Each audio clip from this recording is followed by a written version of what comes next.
Oui, vous savez, quand on s'intéresse à un sujet, qui implique les familles, c'est rare qu'on n'ait pas grandi soi-même dans une famille, qui était plongée dans ce problème. Alors moi, effectivement, j'ai grandi dans une famille à secret et donc du coup, j'ai été amené très tôt à chercher à comprendre ce qui se passait dans ma famille et puis j'ai été amené aussi à comprendre que l'idée que j'avais des choses n'était pas forcément la vérité. Donc, voilà, j'ai construit un petit peu une approche des secrets dans les familles autour de ces 2 choses. L'enfant à qui on cache quelque chose le pressent toujours, mais en même temps, l'histoire qu'il se construit pour essayer de s'expliquer la situation familiale n'est pas forcément la bonne. Voilà, donc il faut accepter l'idée qu'on se fasse une version des choses qui n'est peut-être pas la vérité réelle. Lui, c'est Serge Tisseron. Il est psychiatre, psychanalyste et auteur du livre Les secrets de famille, paru en 1999. Dedans, il s'interroge sur les conséquences des traumatismes et des non-dits dans la sphère familiale. Il explique notamment comment un traumatisme peut déborder sur les générations suivantes. Quand je lui ai proposé de le rencontrer, il a d'abord dit non. Ça faisait des années qu'il n'avait pas parlé de ce sujet. Si j'ai insisté, c'est qu'autour de moi, nous sommes nombreux à nous débattre avec des traumatismes, des secrets de famille. Ce sont des souvenirs enfouis qui peuvent refaire surface comme ça, par surprise. Oh mon Dieu, c'est vrai, j'avais complètement oublié. Un peu comme un ex qui vous envoie un texto le soir du Nouvel An. Ou des souvenirs violents qui ne se sont jamais dissipés. Cela peut être tout et rien. Une remarque de votre père qui vous a fait vous sentir mal aimé toute votre vie. Mais si, vous vous souvenez, c'était même devant une librairie. Et à chaque fois que vous passez devant, vous avez une petite boule dans le ventre. Ça peut être un trauma lié à notre histoire collective, à la guerre, à la Shoah. Ça peut être des violences que vous avez subies. Ça peut aussi être un secret, comme dans le film de Claude Miller avec Patrick Bruel et Cécile de France. Adapté du roman autobiographique de Philippe Grimbert, paru en 2004, c'est l'histoire d'un enfant qui s'invente une rencontre idyllique entre son père et sa mère après la Seconde Guerre mondiale. Et il va découvrir que ses parents se sont mariés parce que chacun d'eux avait perdu l'amour de sa vie dans les camps de concentration.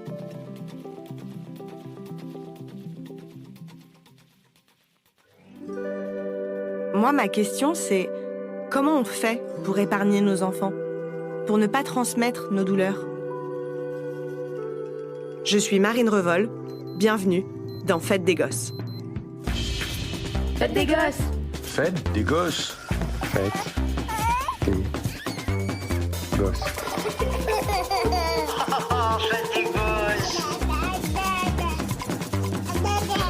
Ouais, Fête des Gosses. Fête des gosses. Fête des gosses.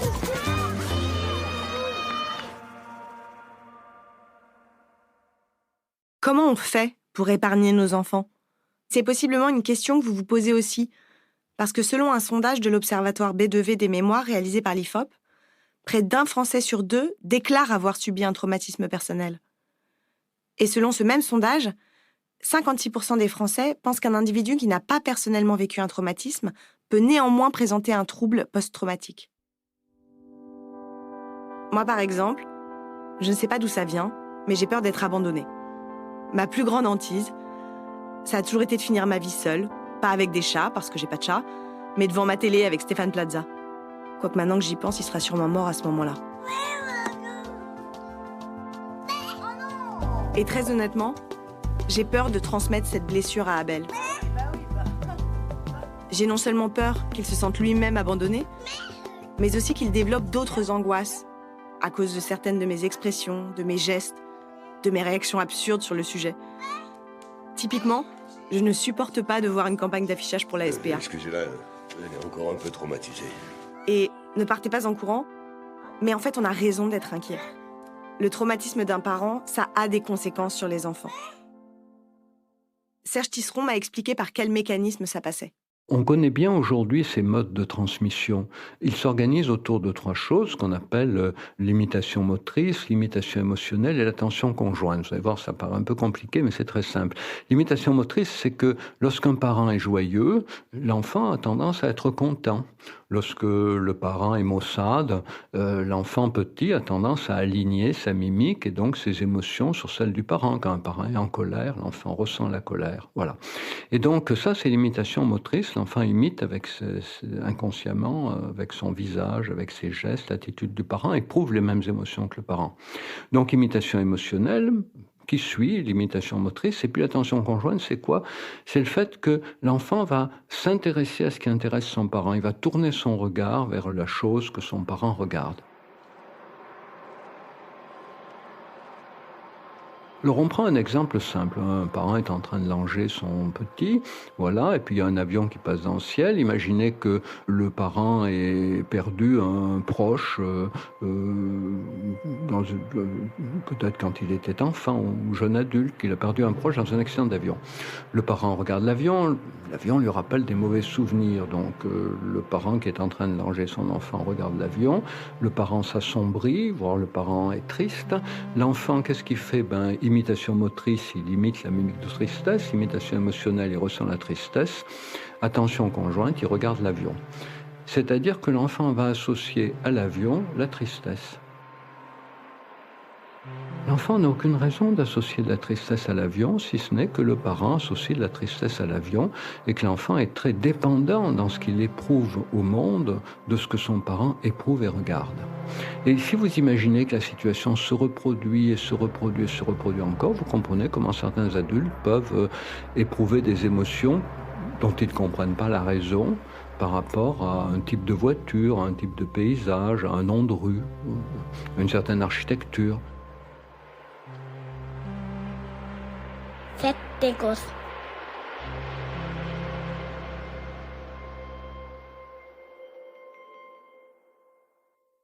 Il y a 10 ans, j'ai rencontré une amie formidable qu'on appellera Camille. Je dis souvent qu'elle est le fromage sur mes macaronis, comme dans le film Juno. C'est grâce à elle que j'ai commencé à m'intéresser à la transmission des traumatismes. Camille, elle en a un dont elle a mis du temps à me parler. Elle a été incestée par son grand-père.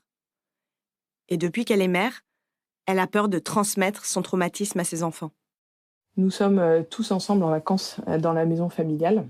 Et alors que nous étions en train de déjeuner dehors, ma plus jeune fille, qui a 3 ans et demi, a appelé à l'aide alors qu'elle était aux toilettes, parce qu'elle avait besoin d'un coup de main. Et voilà, un de mes beaux-frères, sympa, a dit « Bouge pas, je vais m'en occuper, laisse, j'y vais ». Et en fait, il y a quelque chose au fond de moi qui vrille dans ces moments-là. Je commence à stresser en me disant que je laisse ma petite fille toute seule, nue devant un adulte, homme de la famille. Et en fait, je peux pas m'empêcher d'être stressée, de m'inquiéter, de me demander à quoi il pense et si je la mets pas en danger. Ouais, à chaque fois, c'est toujours difficile de faire confiance. La transmission d'une peur du parent à l'enfant, Serge Tisseron a appelé ça les suintements du secret. C'est quoi les suintements du secret? C'est encore une fois, par exemple, le fait qu'un parent qui a vécu une agression terrible, une humiliation terrible dans une certaine rue à Paris ne va jamais vouloir retourner dans cette rue. Ou peut-être que l'événement s'est passé devant un restaurant japonais, il ne va jamais vouloir aller dans un restaurant japonais. Et du coup, ses enfants vont dire « Mais pourquoi tu ne veux pas aller dans cette rue? Il y a un monument intéressant. Pourquoi tu ne veux jamais aller dans un restaurant japonais ?» Et le parent ne pourra jamais répondre. Et les enfants vont se dire d'abord « Mais mon parent, il est barjot. Qu'est-ce qu'il a? Voilà, il est bizarre. » Puis les enfants vont comprendre qu'il y a quelque chose qui est dramatique pour le parent, dont il ne peut pas parler, qui est terrible. Et c'est là que les enfants vont être marqués, voyez, par cette situation.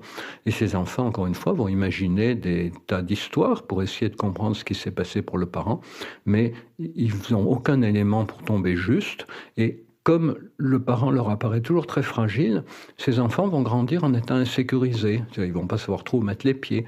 Vous savez, on dit qu'il ne faut pas parler de corde dans la maison d'un pendu. Encore faut-il savoir qu'il y a un pendu. Mais si on sait que quelqu'un est mort, mais qu'on ne sait pas comment, on ne parlera pas de revolver, on ne parlera pas d'eau dormante, on ne parlera pas de chute du toit, on parlera finalement de très peu de choses. Donc c'est comme ça que les enfants qui grandissent dans une famille où un parent est gravement traumatisé vont devoir se situer. Ils vont jamais très bien savoir où mettre les pieds. Ils vont réduire leur communication avec leurs parents. Ils vont s'isoler. Certains vont devenir un peu cachotiers. Et vous voyez, c'est tout cet ensemble de souffrances des enfants liées à leur insécurité qui va les marquer à leur tour. Et c'est ce qu'on appelle improprement la transmission des traumatismes. Il n'y a pas de transmission des traumatismes. Mais un parent traumatisé met toujours inévitablement ses enfants dans une situation traumatisante, simplement par le fait que les enfants sont confrontés à ces fameux sointements du secret qui n'en ont pas d'explication et que ça les angoisse terriblement. L'autre jour, à une soirée où je connaissais pas grand monde, je parlais de mon projet d'épisode sur les traumatismes. Et j'ai demandé à mon voisin s'il en avait. Il avait peur de l'eau. Il paniquait rapidement dans une piscine. Son oncle s'était noyé et il portait son prénom. Dans ce cas précis, le parallèle est assez facile à faire pour quiconque est capable de commander une bière au comptoir et de philosopher sur la vie. Mais ce que m'a expliqué Serge Tisseron, c'est qu'en général, cela ne se passe pas de manière aussi linéaire. C'est pour ça qu'il souligne que l'expression « transmission des traumatismes » est impropre. Les enfants ne vont pas forcément intégrer les mêmes peurs que leurs parents. Les filles de Camille ne seront pas forcément terrorisées par l'inceste. Car ce n'est pas spécifiquement de votre traumatisme que vos enfants héritent. Ils le métabolisent. Pour l'illustrer, Serge Tisseron m'a raconté l'histoire du petit chien et du parapluie. Alors, c'est un monsieur qui, le soir, raconte à sa fille toujours la même histoire. C'est l'histoire du petit chien et du parapluie.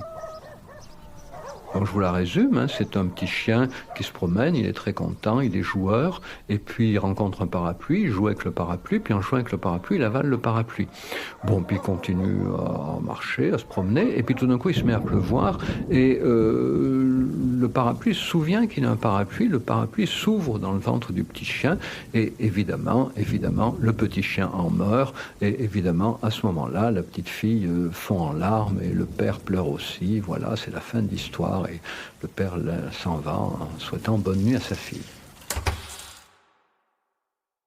Alors cette fille grandit et un jour elle vient me voir et parmi d'autres choses qu'elle me raconte cette histoire et on essaye de comprendre tous les deux et cette femme maintenant adulte que je reçois en consultation en parle dans sa famille et elle finit par découvrir que en fait sa grand-mère paternelle, la mère de son père, est morte en mettant son père au monde. Et donc tout s'éclaire parce que si vous voulez cet homme quand il est né, il a tué sa mère, en quelque sorte, et c'est tout au moins l'impression qu'il a eue. Et le parapluie, quand il s'ouvre, il tue le chien. Mais voyez bien que le parapluie ne tue pas le chien volontairement. Le parapluie tue le chien, parce que c'est normal pour un parapluie de s'ouvrir quand il pleut, et c'est normal pour un enfant, quand il est à 9 mois, à terme, de venir au monde. Et donc, du coup, vous voyez, cette histoire que racontait le père, c'était une histoire pour essayer de lever sa propre culpabilité. Une manière à la fois de pleurer, encore une fois, sur la mort de sa mère, et une manière de se dire « je ne suis coupable de rien ». Et donc ça, c'était le traumatisme du père. Et la fille, qu'est-ce qui lui est arrivé ? Écoutez, elle venait me voir, et évidemment, elle n'avait jamais pu avoir d'enfant, elle n'en aurait jamais parce qu'elle avait passé la ménopause. Et vous voyez, il n'y a pas de transmission du traumatisme, mais il y a un traumatisme vécu par le père qui a des conséquences sur l'enfant de telle manière que l'enfant organise sa vie d'une manière qui va être traumatique pour lui, mais pas de façon identique au traumatisme vécu par le père. En fait, c'est que cette transmission d'émotions et de représentations a été très précoce. Et donc, ça ne veut pas dire que tout ça soit négatif. Tout ça fait partie de la vie, c'est intégré dans la vie. Et nous allons vivre avec. Et le seul objectif que nous devons nous fixer, c'est de ne pas les transmettre à nos enfants. C'est-à-dire d'être capable de dire à un moment, écoute, moi, je ne supporte pas ça, je n'irai jamais dans ce pays, je ne veux pas aller dans cette rue, mais je dois reconnaître que je ne sais finalement pas très bien pourquoi. Et si toi, un jour, tu as envie d'y aller, sens-toi libre d'y aller. C'est pas parce que moi, je vis les choses de cette façon que tu es condamné à les vivre de la même manière.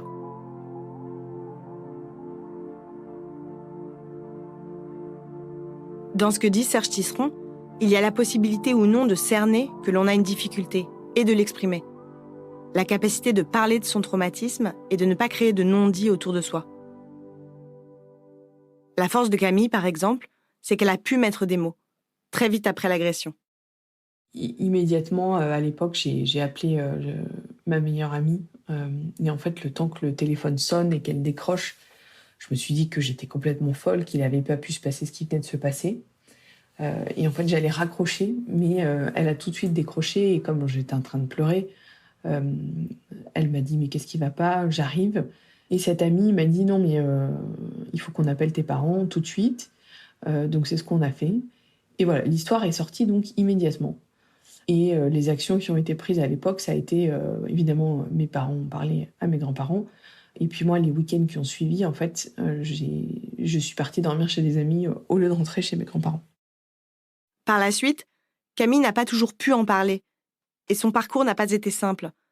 Mais Serge Tisseron distingue les traumatismes maintenus dans le silence et ceux qui ont pu être exprimés. Cela change tout à ce qu'ils vont générer ensuite chez vos enfants.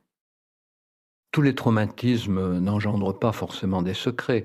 Un traumatisme peut être, comme on dit dans notre jargon psy, élaboré. Ça veut dire que la personne qui a vécu un traumatisme a pu s'en donner des représentations. Elle en a des images, elle en a des mots, elle peut en parler. Et lorsqu'un parent est capable, à un moment de sa vie, de dire à son enfant « Ben écoute, tu as dû remarquer que je m'énerve à certains moments sans que tu comprennes pourquoi, ou tu as dû remarquer qu'il y a des émissions de télévision qui me mettent en colère, voilà, tu as dû remarquer tout ça. » Et quand le parent est capable de dire « Ben oui, c'est parce que j'ai vécu des choses dramatiques et voilà, je vais te les expliquer et comme ça tu comprendras mieux. » Lorsqu'un parent est capable de dire tout cela, eh bien, ça veut dire que ce parent a pris du recul par rapport à son propre traumatisme, et tout ce recul que le parent a pris va permettre à l'enfant de prendre du recul par rapport à des comportements jusque-là énigmatiques de son parent, qui pouvaient l'angoisser, qui pouvaient lui-même le malmener, voire le traumatiser. Donc tous les traumatismes n'engendrent pas forcément un secret. En revanche, le propre d'un traumatisme, c'est que souvent, la personne qui l'a vécu ne trouve personne à qui en parler. Plus les traumatismes sont graves, plus il est difficile de trouver quelqu'un à qui en parler. Or, vous savez, l'être humain n'a jamais inventé d'autres moyens pour prendre du recul par rapport au traumatisme que d'en parler. Donc, si on ne peut pas en parler, ils ne sont pas reconnus. Donc, beaucoup de traumatismes dont les victimes ne peuvent pas parler, vont en provoquer une forme particulière de secret dans laquelle, finalement, non seulement on ne peut pas parler aux autres de ce qu'on a vécu, mais on a même de la peine à s'en parler à soi-même. C'est-à-dire on ne peut pas, on n'a même pas les mots pour se raconter à soi-même ce qu'on a vécu. Et ça peut avoir des conséquences directes sur des enfants, même très jeunes. Serge Tisseron conseille toujours de leur dire « tu n'y es pour rien ». Parce que leur premier sentiment, c'est toujours la culpabilité. Et il vaut mieux s'y prendre tôt. Voilà. Et puis quand l'enfant grandit, ça va être plus compliqué. Parce qu'un enfant plus grand, ce n'est pas de la culpabilité qu'il va éprouver, mais de la honte. C'est quand l'enfant grandit et qu'il voit qu'un parent ne va pas bien, il va se dire « mon parent ne va pas bien, il me cache quelque chose ». Et l'enfant plus grand, qu'est-ce qu'il cache ? Il cache des choses dont il peut se sentir coupable, mais il cache aussi surtout des choses dont il a honte. Et donc l'enfant plus grand, il va se dire, si mon parent me cache quelque chose, c'est qu'il a honte de quelque chose. Vous voyez, c'est moins la culpabilité, c'est plus la honte. Et puis après, quand l'enfant grandit, il va se dire, j'en ai rien à faire, c'est l'affaire de mon parent. Et c'est pour ça que si on attend trop longtemps pour parler à un enfant, le jour où on va vouloir lui en parler, quand il aura 12, 13, 14 ans, l'enfant va répondre, j'en ai rien à faire. Il aura été marqué dans son histoire par une culpabilité qui n'est pas la sienne, par une honte qui n'est pas la sienne. Et quand vous voudrez lui en parler, il vous dira « j'en ai rien à faire ». Ça sera trop tard. Le moment sera passé. Et c'est pour ça qu'il faut en parler au moment où l'enfant garde cette disponibilité. Il construit une culpabilité qui n'est pas la sienne, il faut lui dire que ce n'est pas la sienne. Il construit une honte qui n'est pas la sienne, il faut dire qu'il se trompe, qu'on peut souffrir sans avoir rien fait de honteux, que la vie est difficile. Voilà. Et à ce moment-là, l'enfant peut être libéré de cette charge. On n'est pas obligé de lui raconter, on peut lui dire « écoute, c'est compliqué, j'ai de la peine à t'en parler, mais sache en tout cas que ce qui m'est arrivé, tu n'y es pour rien ». Voilà. Et puis parallèlement, il faut parler avec d'autres adultes pour se familiariser avec les mots, avec les émotions, pour pouvoir en parler de façon juste au moment où on se sentira prêt. Parce que l'enfant attend. Si on lui dit « je ne peux pas encore t'en parler bien », l'enfant il attend. Donc il ne faut pas trop le faire attendre non plus. Mais vous voyez, on s'y prépare. Mais en tout cas, ce qui est important, c'est de comprendre que si on se tait, l'enfant ne va pas réagir de la même manière au cours de son évolution. Et que si on rate le bon moment, très difficile de le rattraper.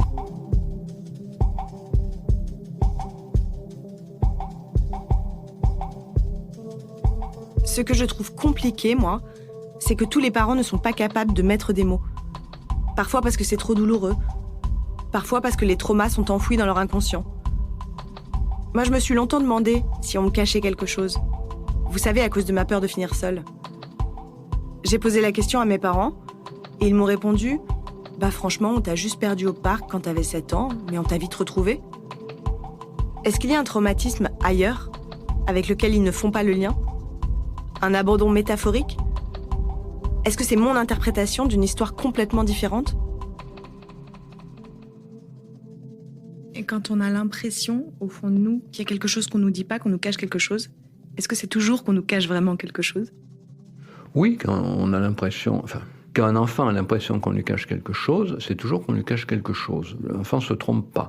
Mais pourquoi est-ce qu'un enfant ne se trompe pas? Parce qu'un enfant, il est un petit peu comme un petit amoureux. Vous savez, quand on est très amoureux de quelqu'un, on est le seul à remarquer que cette personne, un jour, n'a pas le même visage, n'a pas le même sourire, ne nous regarde pas de la même manière, on ne regarde pas une personne de la même manière. On est le seul à s'en rendre compte, parce que l'état amoureux donne une attention extrêmement pointue, extrêmement exacerbée vis-à-vis de la personne qu'on aime.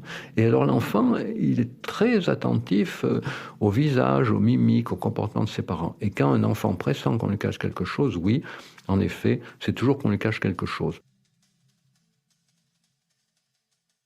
Finalement, si vous essayez de cacher quelque chose à votre enfant, vous avez autant de chances de réussir que de gagner à la machine à pince à la fête foraine. Celle qui n'attrape jamais une peluche. On a souvent l'impression qu'on ne peut pas tout partager avec son enfant, que ça va être trop dur, que ça va lui faire de la peine. Mais s'il doit de toute façon avoir des doutes, autant lui en parler avant qu'il ne s'invente sa propre histoire. Et heureusement, il y a des bonnes façons de le faire. Il est très important de pouvoir dire des traumatismes qu'on a vécus à ses enfants, mais en évitant le plus possible de les leur faire partager. C'est-à-dire que ce qui est un problème pour l'enfant quand un parent peut raconter un traumatisme qu'il a vécu, c'est la charge émotionnelle et la brutalité de cette charge émotionnelle pour l'enfant. Si un parent a vécu un traumatisme et qu'il se demande comment peut-être en parler un jour à son enfant, la première chose à faire, c'est qu'il en parle à son conjoint, à sa conjointe, à un thérapeute, à un ami, de manière à prendre du recul, à trouver peu à peu les mots justes, les émotions justes. Et vous savez, quelqu'un qui parle d'un traumatisme qu'il a vécu une première fois, il est bouleversé, il pleure, il peut crier, voilà, c'est insupportable. Et puis, 2 fois, 3 fois, 4 fois, on connaît bien ça en thérapie. Au fur et à mesure qu'on parle d'un traumatisme, on prend du recul, les émotions deviennent moins vives, et petit à petit, on apprend à savoir comment en parler à un enfant, c'est-à-dire de manière apaisée. Il ne faut pas hésiter non plus quand l'enfant est tout petit, si on est préoccupé par un traumatisme, quand l'enfant a 1 an, 6 mois, 2 mois, 2 ans, de lui en parler. L'enfant, là, ne comprend rien. Mais ce qui est important, c'est qu'on peut après lui dire, eh bien, tu sais, quand tu étais petit, je t'en ai parlé, mais évidemment, tu étais trop petit pour comprendre, mais je t'en ai parlé. Et ça, pour un enfant qui est grand et à qui on parle d'un traumatisme qu'on a vécu, c'est très important de savoir que son parent lui en a déjà parlé, que son parent l'a pris comme un interlocuteur possible déjà quand l'enfant était tout petit. Mais dans tous les cas, même pour commencer à lui en parler petit, il faut commencer à en parler à d'autres. Il ne faut pas attendre d'avoir des enfants pour commencer à parler de ce traumatisme. C'est jamais trop tôt pour commencer à en parler.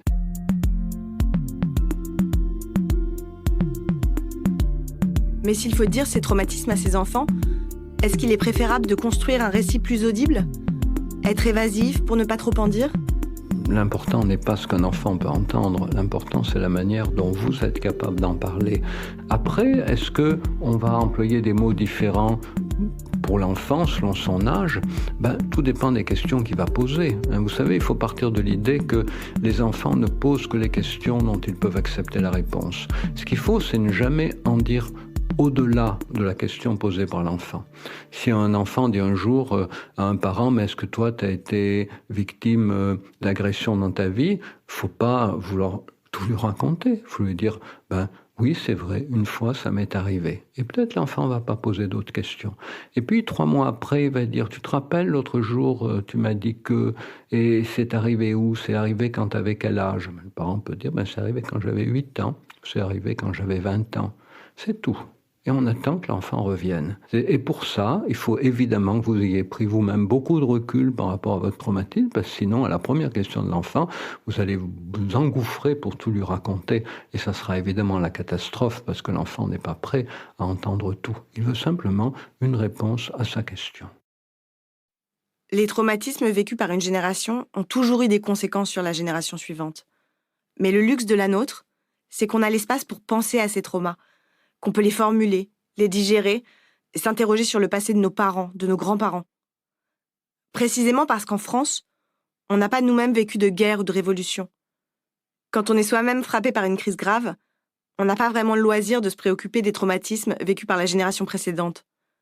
Mon père, par exemple, il est né en 1944. Il a donc connu tout petit les tickets de rationnement. Eh bien, laissez-moi vous dire qu'il est trop occupé à s'assurer qu'il y ait du pain pour le dîner pour se poser des questions existentielles. Et puis, il y a eu une production exponentielle de récits, une démocratisation des témoignages qui nous ont permis de lire, de voir et d'entendre les drames vécus par nos ancêtres. Tout ça nous donne la possibilité de parler et de s'interroger. Le problème, c'est qu'un traumatisme peut aussi, en quelque sorte, se transmettre par les gènes. Il laisse comme une cicatrice sur l'ADN.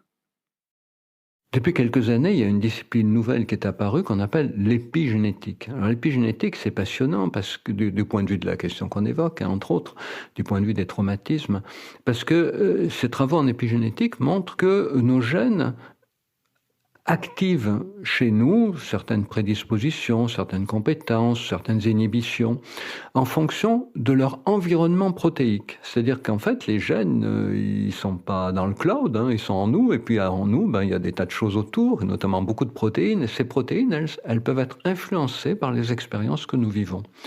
Ce qui fait que si je vis certaines expériences avec beaucoup d'intensité, l'environnement protéique de mes gènes est modifié. Et puis mes gamètes, les gamètes sexuelles qui vont permettre de fabriquer des nouveaux humains, elles aussi, dans ces gamètes, les gènes vont être modifiés. Enfin, l'expression des gènes va être modifiée par l'environnement protéique. Et donc, c'est comme ça que des enfants nés de parents qui avaient vécu des traumatismes graves peuvent présenter certains types d'insécurité psychologique, certains types d'angoisse en lien avec les angoisses que leurs parents ont vécues, avec les traumatismes que leurs parents ont vécus. Et donc, c'est très intéressant parce qu'il est montré aussi que cet environnement protéique des gènes est modifié grâce au processus psychothérapique.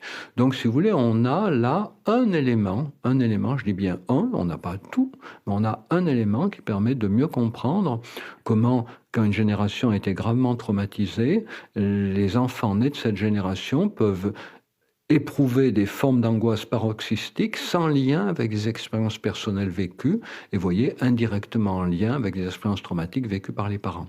Mais en tout cas, le fait qu'on ait maintenant ce repère biologique autour de l'importance des traumatismes vécus sur l'angoisse des générations suivantes, c'est déjà un élément très important qui permet de ne pas minimiser, en effet, l'angoisse souvent flottante des enfants nés de parents porteurs de traumatismes graves. La bonne nouvelle, c'est qu'il y a un moment où un traumatisme s'estompe de la mémoire familiale. Car s'il arrive que les deux parents aient vécu le même traumatisme, comme dans certaines familles juives par exemple, ce n'est pas toujours le cas. Le deuxième parent, celui qui n'a pas été traumatisé, joue alors un rôle correcteur. Et de génération en génération, la douleur prend de moins en moins de place. Quand vous faites un ricochet avec un caillou, plus il s'éloigne, plus l'onde qu'il crée à la surface de l'eau est indétectable. En attendant la dernière onde, la plus faible, la parole ne fait pas tout, mais elle donne de la latitude à la génération suivante. Alors trouvez les mots, élaborez votre récit et parlez à vos enfants. Pendant ce temps-là, moi, je vais rappeler mon père qui s'inquiète de savoir si j'apporte bien le pain ce soir.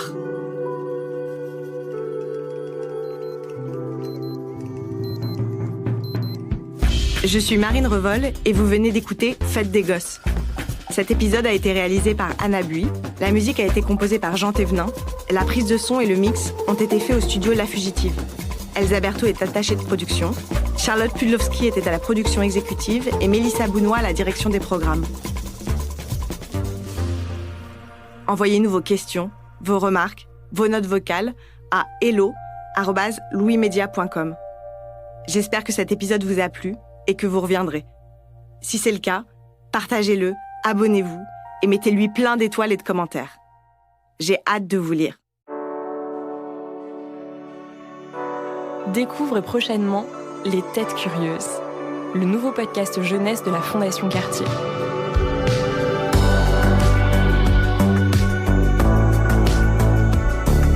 Tout au long de l'été, retrouve des histoires pour enfants inspirées de l'exposition Ron-Mueck, présentée à la Fondation Cartier du 8 juin au 5 novembre 2023.